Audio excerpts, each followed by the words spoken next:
Okay, we remember Coach Pittman from last year. He was very good, and he's back. He has a message for you.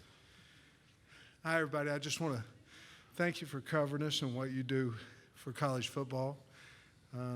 You've all been so good to me. There'll be a time when you won't. I'm sure there will be something there, but I appreciate you after 2 seasons. Okay, first question, second row on your left. Hey, Coach. Johnny Condon, ABC 3340 in Birmingham, Alabama. My first question to you, can you just talk me through that game in November in Bryant-Denny last year, the fact that your team not only competed with but almost beat Alabama? And can you speak to just the confidence that gave your group moving forward into this season? You know, there's a big deal in believing you can do something before you can do it. I think that's with life, anything. I think Alabama beat us 100-0 my first year, and last year we got a little bit closer. I remember my second year, my first year at Arkansas on the previous staff.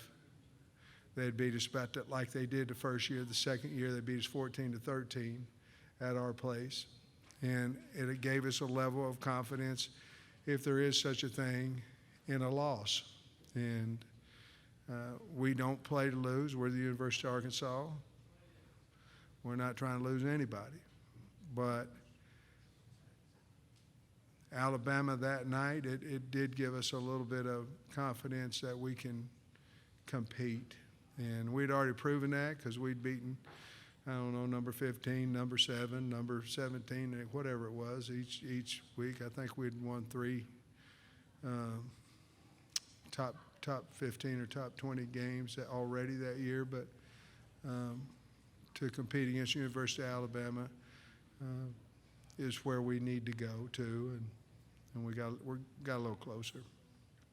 Front row to your left. Hey, Coach. Jacques Doucet, WAFB-TV in Baton Rouge. I wanted to ask you about a couple people at LSU. Brad Davis, who you coached. Yeah, I love him. And Brian Kelly, the new head coach, Yeah. he said one of the biggest reasons why he kept Davis on the staff is because he had been mentored by you, and he called you the best offensive line coach in the country. So I just want to get your thoughts on those 2 guys. Well, Brad Davis, you know, I recruited him out of high school to Oklahoma, and he was my grad assistant at North Carolina, and obviously he was the offensive line coach at Arkansas, and elected to go back home. But he's a wonderful man, a wonderful family, wonderful football coach. So I had talked to Coach Kelly about Brad, and he had obviously said had kept him, and that's quite a compliment from Coach Kelly. Coach Kelly's a great coach. I really have enjoyed getting to know him. I would consider him a friend of mine, and but for him to say that meant a lot to me, and I appreciated it. Coach, right side, third row. Tyler Shaw with KBTX and College Station. You know, your team took such a big leap forward last year. Do you feel like, you know, moving forward, it's going to be any more difficult to keep that sustained success, knowing that you're not going to sneak up on anyone? Yeah, I think, you know, I think it's going to be, you know, any team, most any team in our league, it's hard to stay consistent with 9 wins, you know. I'm not for sure we snuck up on anybody. You know, we went to Georgia and they beat us 37-0. They kind of were ready for us.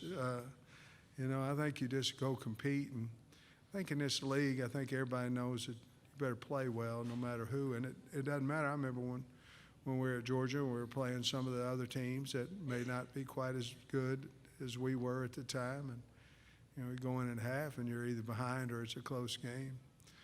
Yes, to answer your question, it's hard, and it's hard to go from 6 wins to 9. It's certainly harder to go from 9 to each win you go up is harder, and it's harder to maintain, and especially in the SEC, and no disrespect to the East, especially in the SEC West.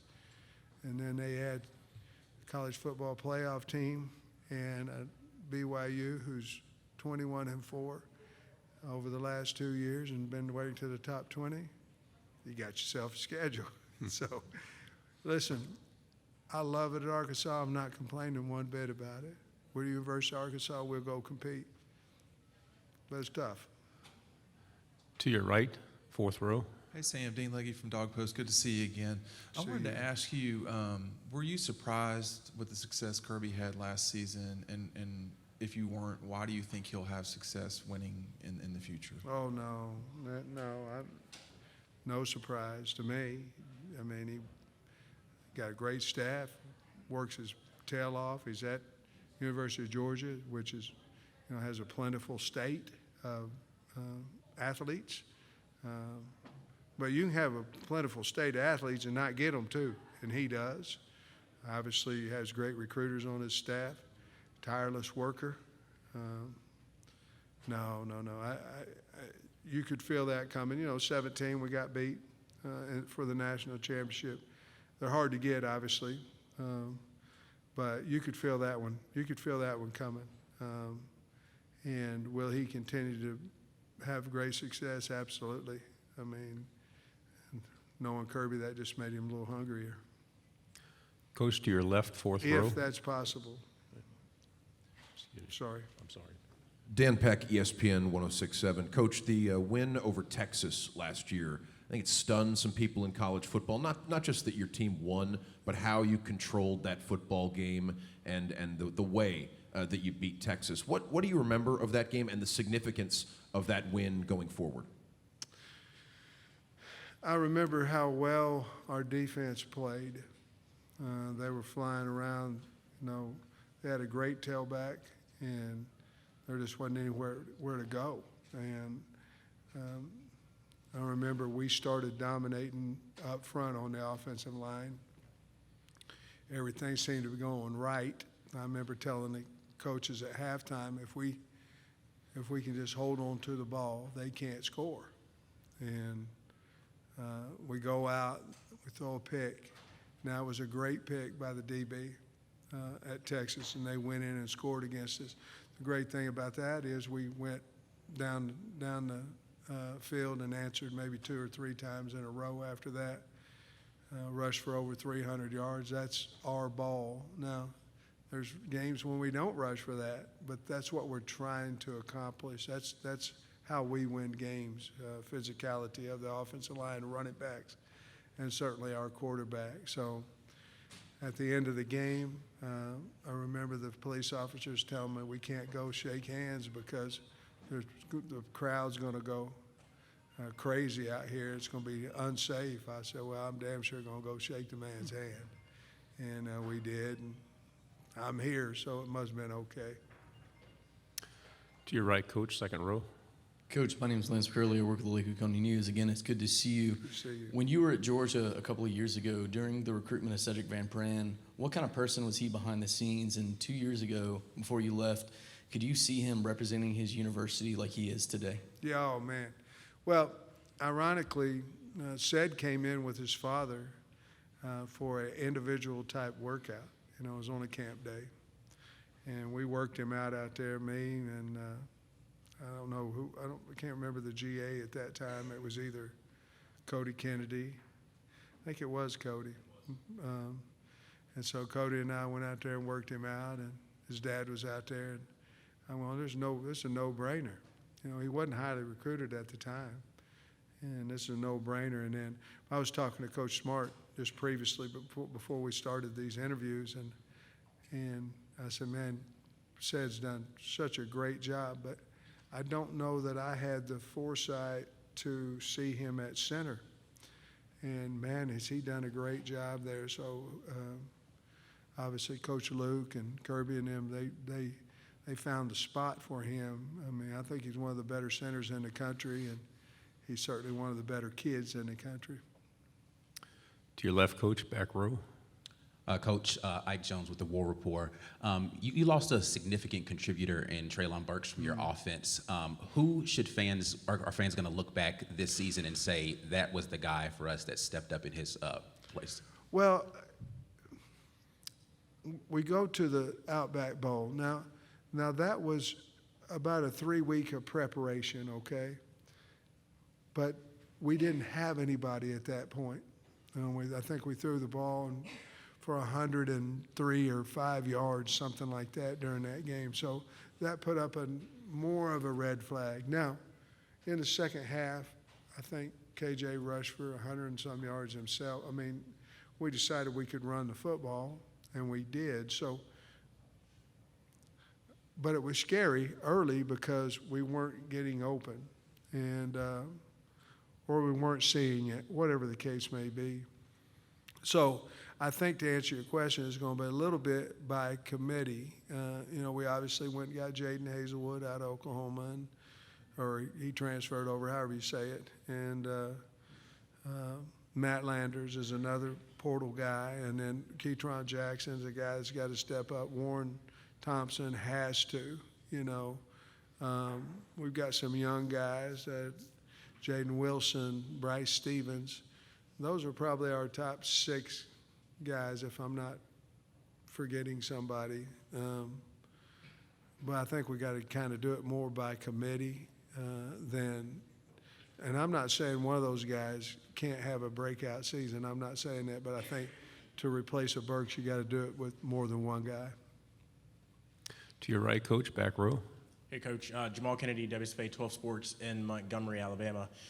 2 years ago, you guys traveled down to Auburn and lost that heartbreaking game there on the Plains. You returned to Auburn this year. What do you remember about that game, and what do you think about Jordan-Hare as a venue to play in? Well, it's incredible. I mean, when I was at Georgia, we were number 1 and went in there in a night game, and they beat they beat us bad.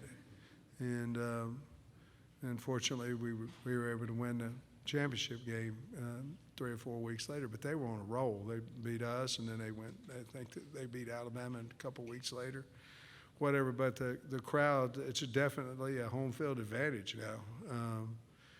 What I remember about the game, besides the obvious, was how we were competing. At that point, it was my third game as a head coach, and we'd hung well with Georgia for a half, and then ironically, that's when Stetson Bennett came in, and they beat us pretty good.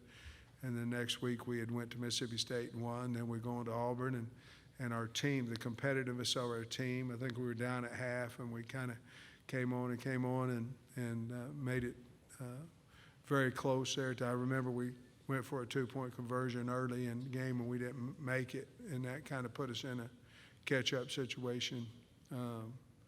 But we're looking forward to going back there.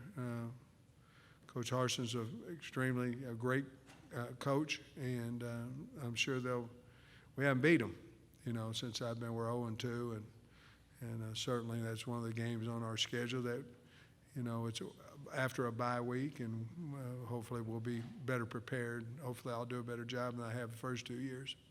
We only have time for one final question. The gentleman in the back row. Okay.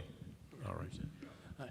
Jacob Goins, ESPN 106.7 in Auburn. Looking at your schedule in the SEC West every single year, there's tough games every single week. How do you keep your team fresh and ready every single week with such tough games in the SEC West?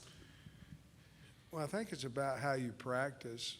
I mean, we're a very physical practice team, but you can take care of your team. You can't really control what happens on Saturday. So you have to have them ready when they run out there on a Saturday. So we adjust practices as basically it's my feel on the team. And injuries has something to do with that. Heat has a lot to do with that. What time of the game you played. Were you on the road? You got in at 3 or 4 in the morning, whatever it may be. There's a lot of things that go into play with that, but you have to be very conscious that you have a football team of kids, and the bottom line is you want to win every single day, and you sure as hell want to win Saturday. And so you just have to figure it out as best you can. I'm still work in progress on that. Coach Pittman, thank you very much. Good job. Thank you. Thank you, everybody.